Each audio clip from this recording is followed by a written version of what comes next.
നിങ്ങൾ ആഗ്രഹിക്കുന്ന കാര്യം നടക്കാൻ ഒരു വഴിയുമില്ല എന്ന് ലോകം നിങ്ങളോട് പറയാറുണ്ടോ? എല്ലാം അവസാനിച്ചു എന്ന് നിങ്ങൾക്ക് തോന്നാറുണ്ടോ?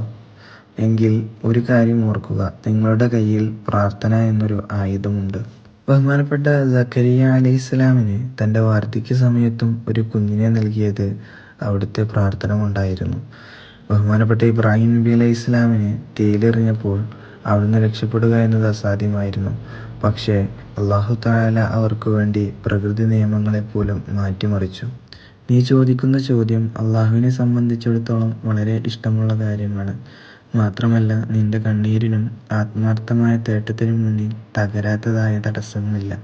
അല്ലാഹു തആല അവൻ്റെ ഖുർആനിലൂടെ പറയുന്നുണ്ട്, ഉജീബു ദഅവത്തദ് ദാഇ ഇദാ ദഅൻ.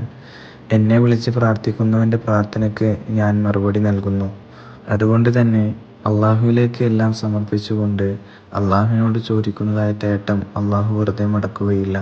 നമ്മൾ എത്രത്തോളം ആത്മാർത്ഥതയോട് ചോദിക്കുന്നുവോ അല്ലാഹു അതിന് ഉത്തരം നൽകുക തന്നെ ചെയ്യും.